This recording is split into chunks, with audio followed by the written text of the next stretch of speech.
So what happened to the indoor ag revolution we were so told about a few years ago? That's the question we're asking. I got the people to answer it in this episode of the Business of Agriculture. Hey, Damian Mason here with a question before we hop into this episode of the Business of Agriculture. If you farm for a living, you employ a lot of amazing technology, from your inputs that you put into the soil to the tractor that you sit in, your combine, and the amazing data that it harvests. But has your soil analytics kept up technologically with everything else in your farming operation?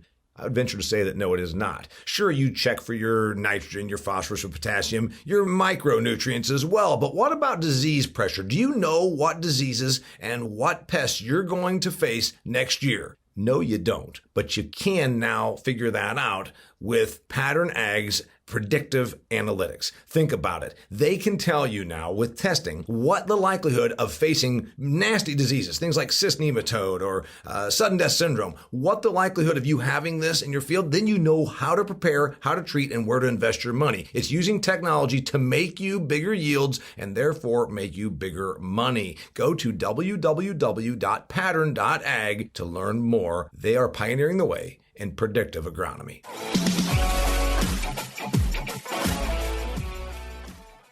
Hey there, welcome to another fantastic episode of the Business of Agriculture show. I've got a good topic for you today. If you have been paying attention to the world's most important industry for maybe the last 5 years, you probably have heard a lot about CEA. Controlled environment agriculture, vertical farming. There's never going to be another leaf of lettuce grown in Yuma and shipped across the country because it's just so bad for our carbon footprint. It's all going to be grown indoors in Cleveland, for crying out loud, in a reclaimed warehouse just outside of town where they used to catch the rivers on fire. Well, you know what? I kind of was skeptical 5 years ago, and I've increasingly become skeptical. So you know what I asked? I asked my friend Walt Duflock, who runs the Western Growers Association, a trade group for specialty produce people out there in California where they grow a lot of produce. And I said a couple weeks ago, Walt, whatever happened to the indoor ag revolution where we're all going to be overtaken by vertical farming, LED lights, old warehouses, places in the Rust Belt, new construction, et cetera, et cetera. And he said, interesting, you should ask that question. I said, not only ask it, let's do a podcast about it. And he said, I'll be on, but I want to bring on another person that's an expert in this space. And I said, who would that be? He said, Adam Bergman, who is the ag tech lead for Citi, meaning he's looking at where money goes into this space. One of the arguable questions might be, where did the money go that went into this space a few years ago? So that's what we're digging into. Well, I think it's a cool topic. I know I'm a little facetious, but not too terribly so. When I said, what happened to the indoor ag revolution? You said a couple weeks ago. You know, Damian, it's the right question. We probably spent, and Adam's got the exact numbers on what we spent in the segment, but probably $6 to $7 billion over 5 years.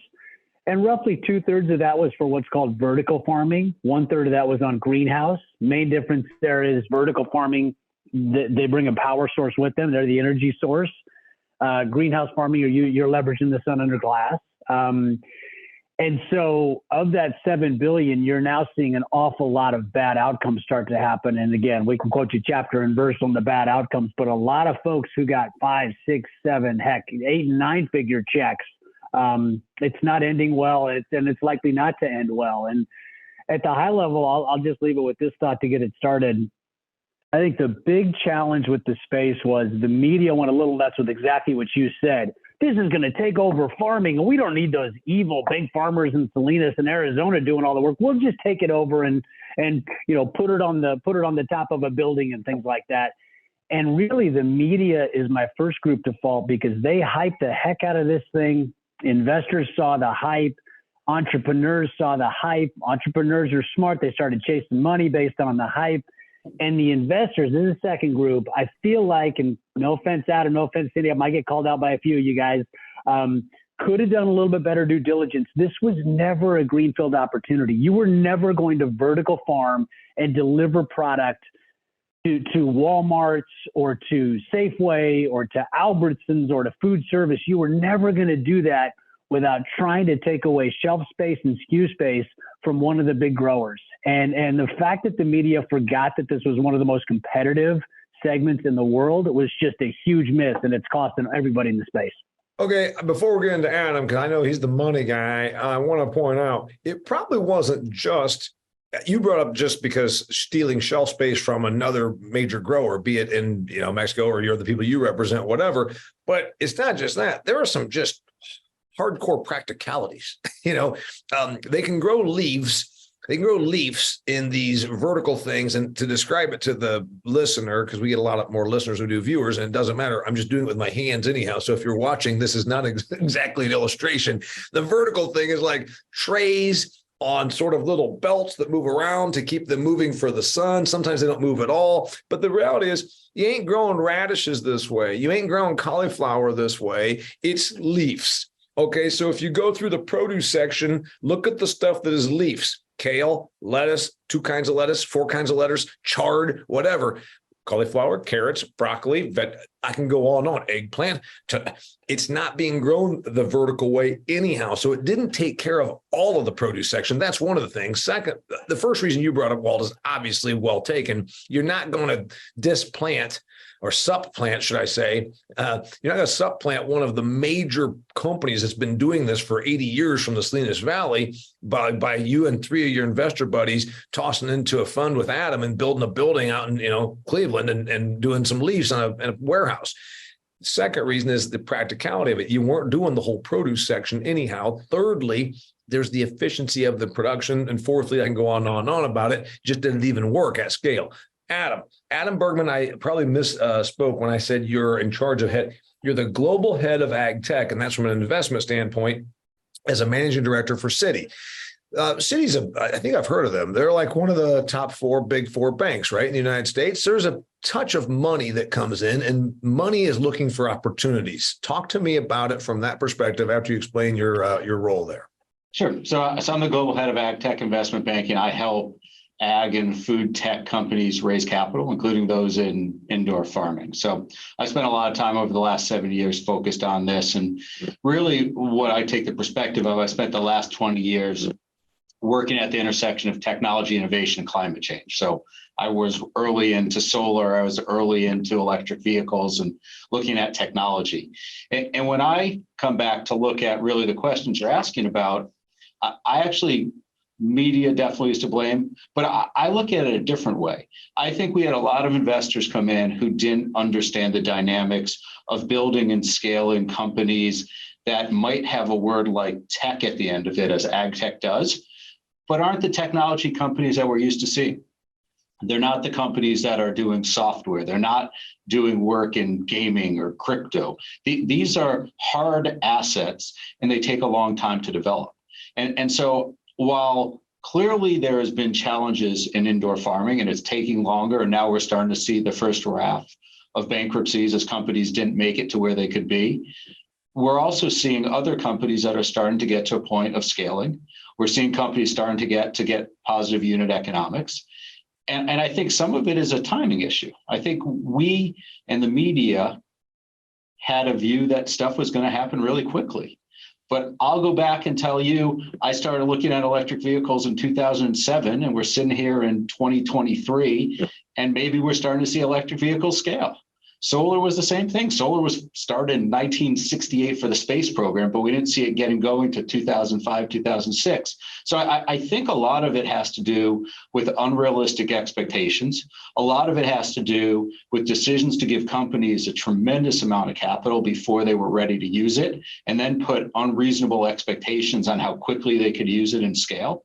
And I think what we're seeing today are, in many cases, bad decisions were made on capital, and companies took too much of it. They took it at too high valuations. And now they're sitting here today running out of money and don't know what to do because they haven't built out businesses that are financially viable today. You're the money guy. And I'm a better money person than many people in ag and production ag. They don't see behind the scenes, the money that drives stuff and the money that comes to stuff and the money that seeks opportunities. Sometimes the money that creates the hype, like you're talking about. I can make the case all day long that there was never a consumer that woke up and said, I really want a fake meat product. Nobody wanted that. Bill Gates and his investor class wanted that, and almost convinced the consumer that they had always wanted it. But then when the share price is 5% of what it was 2.5 years ago, the Beyond Meat company makes you realize, wait, this was all hype and horseshit. This was never real because the consumer didn't want it. I'm not sure the consumer ever really said, you know what I really want? I want there to be a whole bunch of vegetables that are grown on racks under LED lights out there in that industrial park outside of town, because it really is important to me. I'm not sure that there was ever that. Was there? So was investor pushed versus consumer drawn? So I would frame it differently. I don't think it's a question of did the investors or the customers say, oh, we need this? I think what changed is they actually started making a product, which I would argue in many of what I've tried is better. It tastes better, it's fresher, it lasts longer. And I do think that the consumer wants that. Now we can get into talk about sustainability, something I spent 2 decades on. Customers aren't buying for sustainability today. We're still not there. But what they will buy is you don't think they care. Okay, when the consumer, when Mr. or Mrs. Consumer walk down the halls of whether it's Safeway, Albertson, Piggly Wiggly, Walmart, Kroger, whatever, you don't think that they say sustainable matters? I don't think that is the buying solution for most people. I think taste and price are still the two things that are going to be paramount.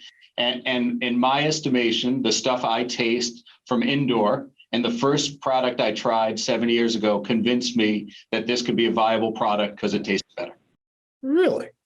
Yep. What was the first product?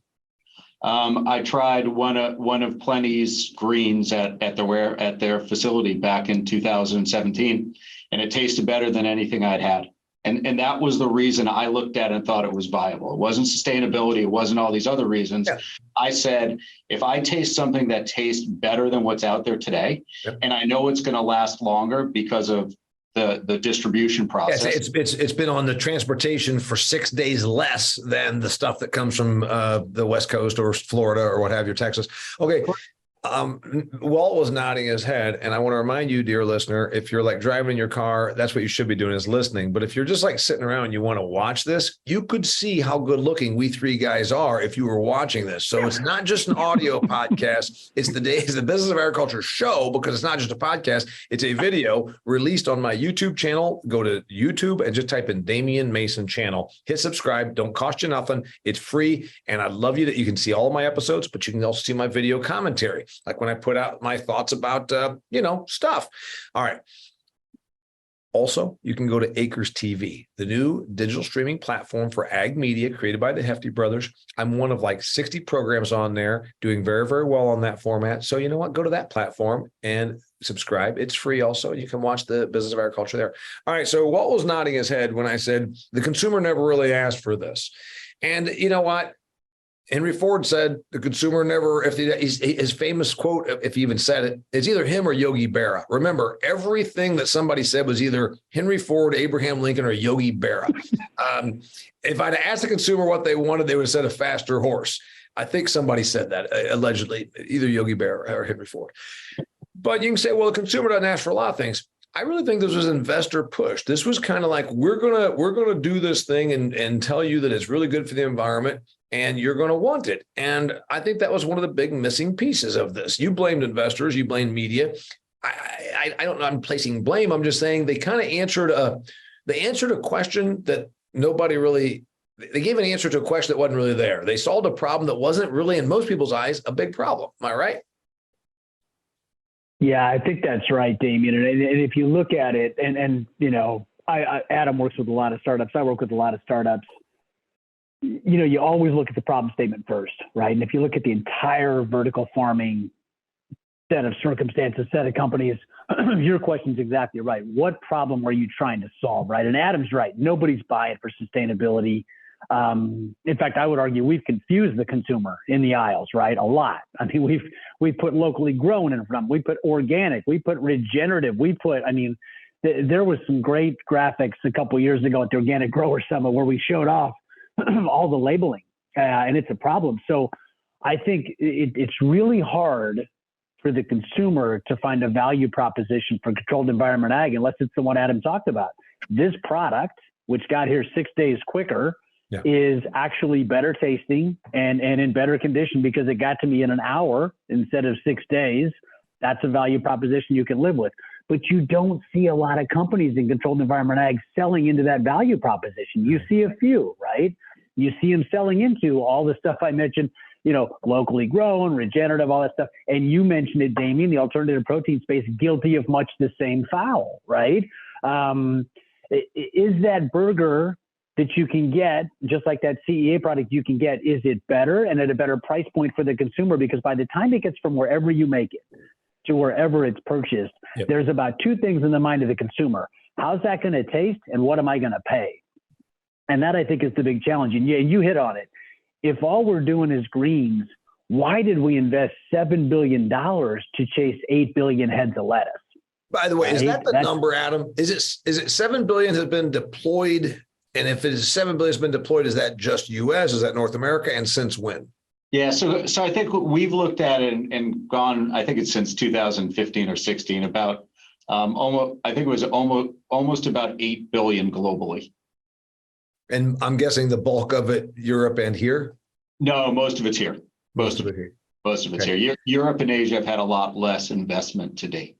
Okay. So the money came from, that's always the other one. It wasn't three guys. It wasn't us three that sat around and said, let's go out here in the outskirts of town and outskirts of whatever city, USA, and build this thing. It was big money, right? I mean, you're an investment banker. This was fund money. This was VC money. Where did money come from?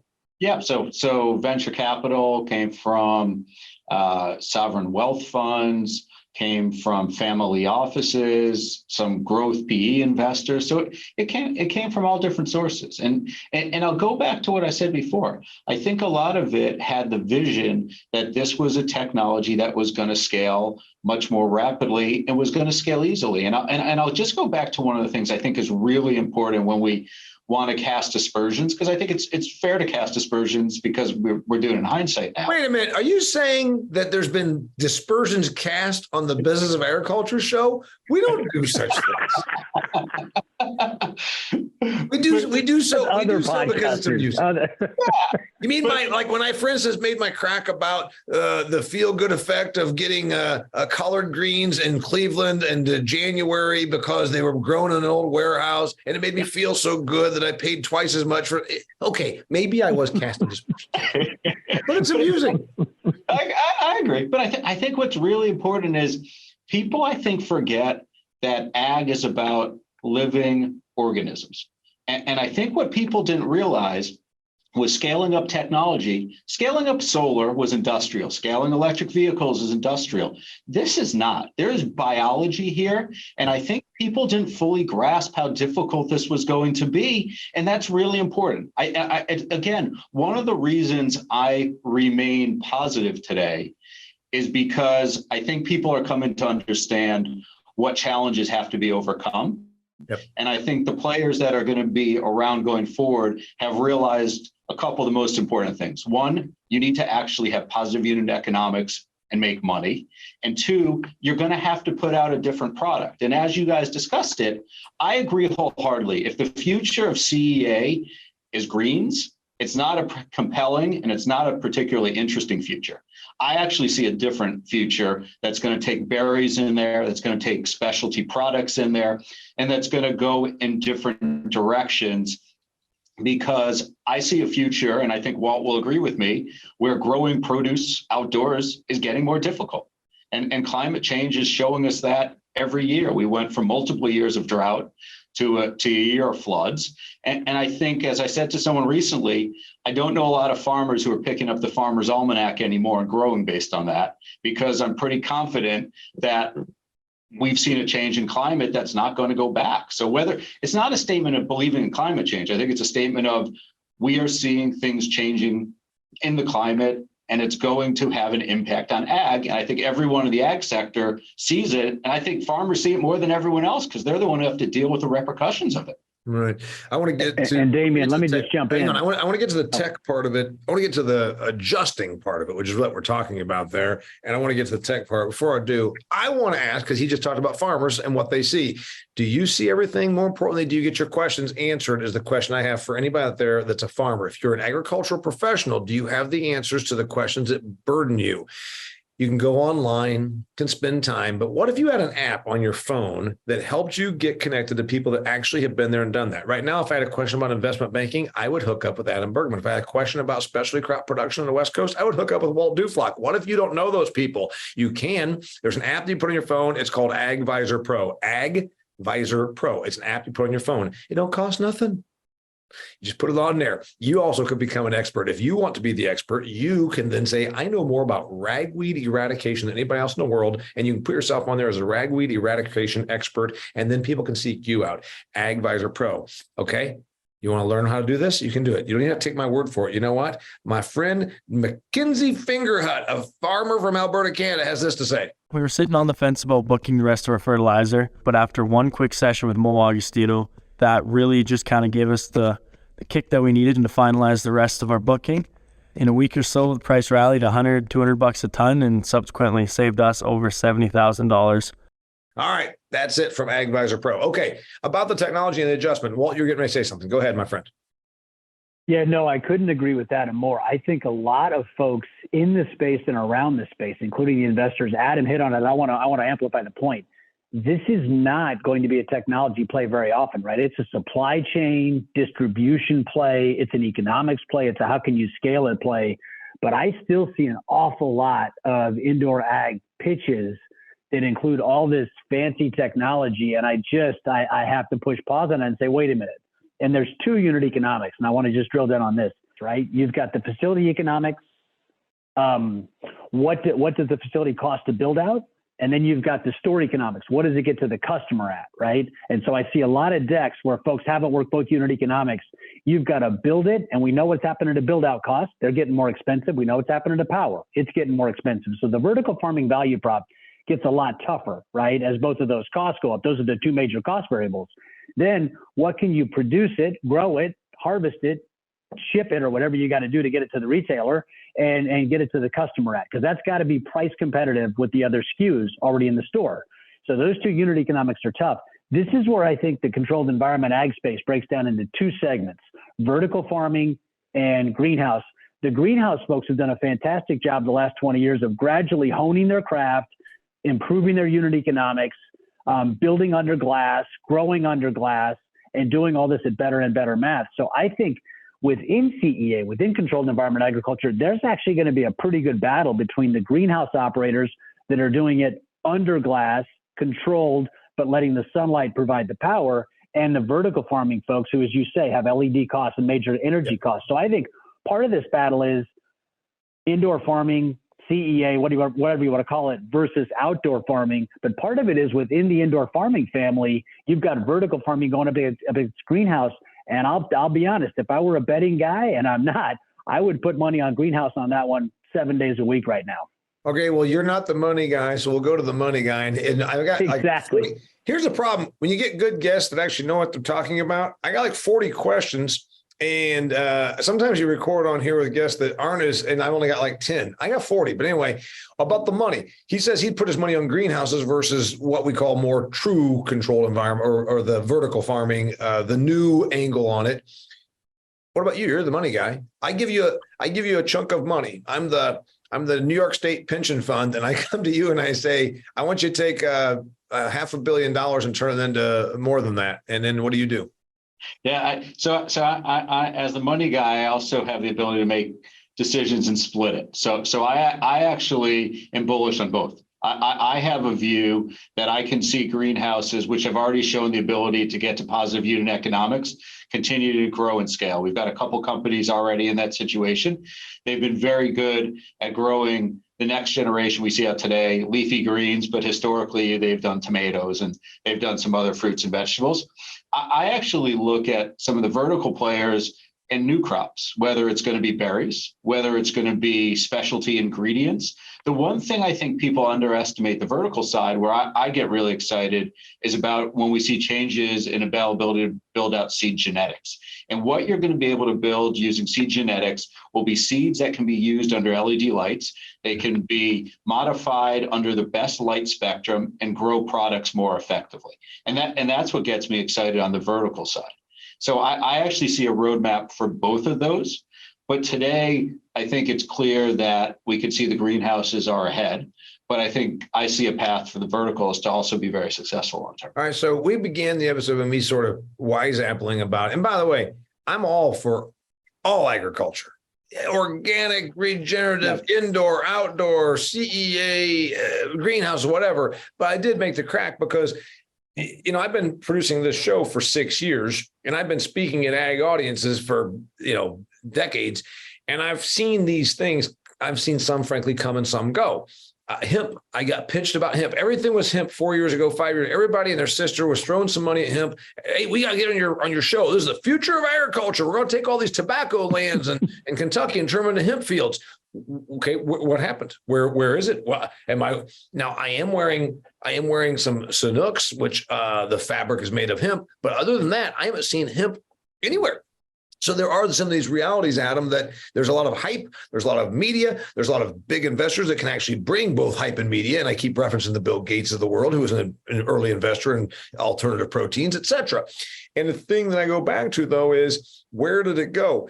The controlled environment agriculture does have limitations. You spoke about berries and you talked about other vegetables. In the meantime, we're still not there. We're not growing grapes or berries, or the bulk of the stuff in the produce section is still produced conventionally, and might be for a good bit longer. You said you're bullish on both greenhouse and controlled environment or vertical type agriculture, and I think that's cool. I like the idea, of all joking aside, that in Cleveland in February, I get fresh produce that came from the outskirts of town where it used to be a steel mill and it is no longer. That's a neat idea. But how long? And will it make sense? Those are the kind of questions I think that any reasonable person would ask, because we've been, and I know you compare it to, by the way, and I know I'm talking a lot, you compare it to both to solar and to electric cars. There's another angle on that. Solar and electric cars still wouldn't even be something you even think about, were it not for literally billions of dollars of government incentives thrown at that space for arguably since the Inflation Reduction Act, but prior to that. So I think that is a great place, because I was going to start there by saying, I think one of the things you're going to need to see is government capital to support this sector. And by the way, I think we would all agree, if we're being honest, the agriculture sector gets a tremendous amount of government subsidies. Maybe the specialty side, not as much as what we see in row crops, but there is no shortage of capital going in here. But I would by the way, remember, my listeners are from all over the North American ag, and they would probably get a little defensive, like going, why does the government need to go and support that indoor agriculture? Well, let's be honest. There's a crop insurance program that the U.S. Department of Agriculture basically pays for a large portion of my premiums to make sure that I get guaranteed net revenue. So no, you are accurate. Sometimes people in ag get very wincy when that is brought up, but no, to your point. So you're saying that the space would get a huge shot in the arm. Of course it would. Is it necessary? So here's the real question I look at, and you ask about the time horizon. The big wild card here is we're hearing more and more retailers start talking about, could indoor ag be a surety of supply for them? And let me be clear. Indoor farming is not going to replace conventional farming, particularly it's never really going to hit row crops, but on the specialty side, it's still only going to be a small component for a very long time. But I can see it becoming more and more, because retailers are sitting back, and I'm having these conversations with retailers, and they are concerned. And they're concerned because we're seeing the weather change in California and Arizona, but it's not just in the US. If you go over to Europe right now, at times this year, UK supermarkets have signs that have said, please only take 1 tub of berries. There is rationing for berries in Europe and other agricultural specialty products because they're not making enough because of a number of reasons. It's not just climate change, but it's labor costs, labor availability, and other issues with outdoor growing. So I actually think the biggest wild card for this sector is retailers. And if retailers get to the point of saying they actually have concerns and they do something that's usual in energy, but is not really done in ag, which is take or pay contracts, which I have heard people make take or pay just for the financially, the person that's not in on the 36th floor of the Transamerica building. Explain that. So those are contracts that are set up so that you are going to supply, and the offtake the buyer, the retailer is going to buy them when you supply them, and they're going to buy them whether they want to or not. That is the contract. They're going to buy them. Those are set up in a way that could give indoor farming a very strong situation, and a lot of. So now basically it's guaranteed a outlet for my stuff. You if I have the contract that says, so now my only problem isn't, damn, can I sell it? It's if I can just get production figured out, it's sold. Correct. And you think that gives a shot in the arm? That doesn't give as much of a shot in the arm though as a whole bunch of government gift basket. Well, it does in the sense that if I'm a financier and I know that someone actually is going to buy this product, and let me be clear, they're going to have to buy it at a positive unit economic, because it makes no sense to have someone buying it if you're losing money. So I'm taking the assumption they could buy it at a profit. It's going to be huge for the sector because it's going to allow them to get capital in to scale. And it's not going to be the capital we've been talking about, because that's equity capital. This is going to be debt or other credit financings that is going to be cheaper and allow companies to scale significantly while not raising equity, but raising much less expensive debt. By the way, to the person that's not an investment banker, explain the difference in that. And I know we're the business of agriculture, but again, we're the business of agriculture. Money investment is the mother's milk of expansion, especially in something that is an innovative space that frankly is going to lose money initially and already has. So explain those differences, Adam, please. Sure. So if we talk about equity, we're talking about what we say long-term capital. That is money that is in forever. You think about it as a stock that you own part of equity. Debt is another type of security that someone gets, but you pay it back. And usually debt is going to be much cheaper. Now, not all companies can get debt. Early stage companies typically can't, because a lot of people have concerns whether they can repay it. But in this case, typically it's a loan, but in an early stage, it might be venture capital, which is a loan times 10% or plus 10% or whatever for the yes. If it's possible. But now we're talking about, if you can actually get these offtake agreements, you're talking about project finance, which is very cheap. You're talking about municipal securities. You're talking about bank debt. And it's a much cheaper way to finance growth. And that's what we're talking about here. We're talking about a sector that has to prove out that the economics work, that they can make a product that customers want, and then scale it. And that's really what's going to be game changing. But again, I also take the nuance that we're not talking about 50% leafy greens within 5 years. We're talking about gradual growth. Yeah. And so that's the next question. And maybe Walt can answer this. Did it, and not only, $7 to $8 billion, most of it here in the US got tossed at it. And that's over the last, really, I must say 5 years from my observation, am I right? Roughly five or seven. Is it going to be good money after bad? Like, now does the marketplace, even if I am the financier that Adam is speaking of, I'm like, yeah, wait a minute. I got brought in on the first call. I got brought in on the second call. Third time they said, you know what? If you just toss in another $100 million, this thing's about ready to actually start cranking out leafy greens outside of Cleveland. I don't know, man. I'm calling bullshit on this. I'm out. Is the money out, or is the money coming back in? Or did it ever leave? Well, it's a great question, Damian. And I think, Adam and the investor community, super smart, right? I mean, fool me once, right? Fool me twice, not so much. So I think that's what you're going to see is, do the next set of investors looking at the next set of pitches for early stage vertical farming assets, are they smart enough to recognize what happened the first go around over the last, say, 5 to 7 years, identify the challenges, be honest about where we fell short, and then do a better job on round two? Or do they just walk away from the space? Now, again, if I were a betting guy, I would bet that a lot of them would walk away from the space because, Adam said it, these guys all had to compete with other money chasers that are not in ag tech, right? So it's hard in ag tech anyway. There's limited exits. You've got a long sales cycle. It doesn't fit nicely into 10-year venture capital windows in a lot of cases because it's long cycle stuff. And so I think a lot of investors are going to be once bitten, twice shy. The great white song from the 80s.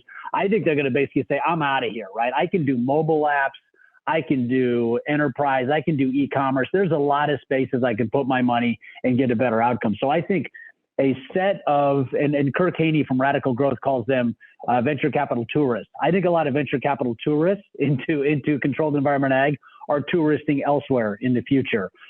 Here's the macro view, though. And by Damian, the way, what is, you mean is they played around there and they got stung and they're not coming back. They're on to the next thing. They put a toe in, the jellyfish got them. They're never going in the water again. Exactly. So I think that's going to happen. But the big picture, and I've been writing about this for a while, I've tried to shame a lot of investors into reaching out to guys like me because we want to help do the due diligence. We want to give you the grower viewpoint and maybe the retailer viewpoint to help out. But the two segments we're mentioning, right? Alternative proteins and controlled environment ag, they were 42% of venture capital in 2021 when agri-food tech macro level got to $50 billion. We cooled way off to $30 billion.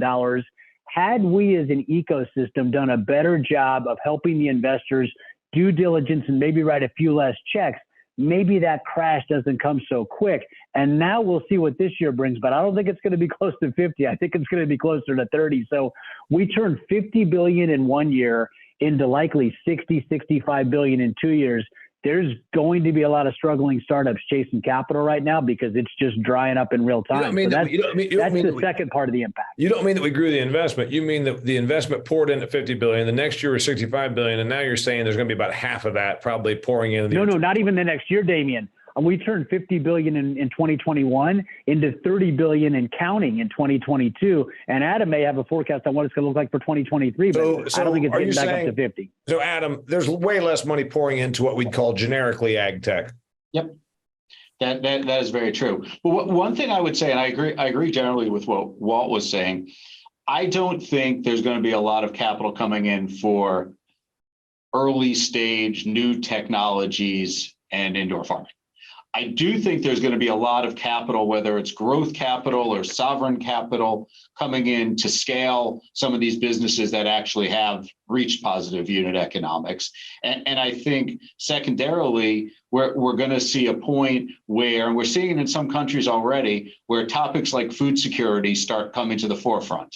And while I think we would all agree leafy greens probably aren't going to be the most important component of food security, there are countries where having produce and being able to produce it domestically is going to be at the forefront of their policy. So there are reasons to believe that capital is going to come more into CEA, but I would agree with Walt that it's not going to be early stage unproven technologies that are just emerging. I don't think there's appetite from investors for that, but there is appetite from investors to take these companies that actually have shown that they can build a product or build a technology or business and make money. And how do you scale those up?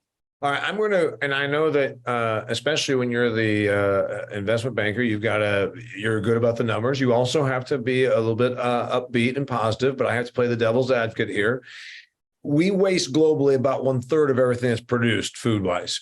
And the percentages when it comes to produce, anything in the produce section of the grocery store is easily double that, right? I mean, we can all agree pretty much about 2/3 when it comes to everything from avocados to grapes to whatever, whether it's wasted post-consumer or spoilage at the store, or doesn't even get out of the field because it's the wrong size, wrong space, wrong timing. They grew it and all of a sudden the market was glutted. So you hear about that all the time. In Florida, the blueberries come on and it turns out Georgia had blueberries before them. And I'm not a blueberry expert, so if you want to correct me on that, that's fine. But the point is a bunch of stuff comes all at once, just like my garden out here.